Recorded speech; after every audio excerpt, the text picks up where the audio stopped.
ఒక్కసారి నమస్కారం చేస్తే చాలు ఆవిడ జ్ఞాపకం ఉంచుకుంటుంది. ఇక మళ్ళీ అడగక్కర్లేదు మనం నాకు ఇది కావాలని.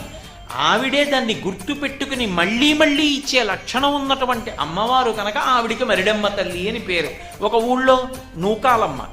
నూకాలమ్మ అంటే భూమి మీద నూకలు ఉన్నాయి, ఈ ఊళ్ళో నేనున్నాను, ఈ ఊళ్ళో నేనుండి ప్రతి పూట అన్నం తిని బ్రతకగలుగుతున్నానంటే ఆవిడ అనుగ్రహం. భూమి మీద నూకలు ఉన్నాయిరా వీడికట్ట, ఇక్కడ నాకు నూకలు మిగల్చి ఆయుర్దాయం ఇస్తున్న తల్లి ఈ గ్రామానికి అధిదేవత. అందుకే ఎప్పుడైనా ఊరు విడిచిపెట్టి వెళ్లే ముందు గ్రామదేవతకి చెప్పి వెళ్ళాలి. మనసులో నమస్కారం చేసుకుని పొలిమేర దాటుతున్నప్పుడు, అమ్మ ఏదో ప్రవచనం చేయడానికి ఫలానా ఊరు ఎడుతున్నాను, తల్లి క్షేమంగా తీసుకురా అని చెప్పాలి.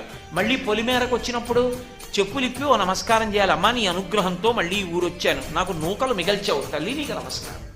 ఏడాదికోసారి అన్ని కుటుంబాలు కలిపి అమ్మవారికి నైవేద్యాలు పెట్టామని చెప్పి అమ్మవారికి నైవేద్యాలు పెడతారు.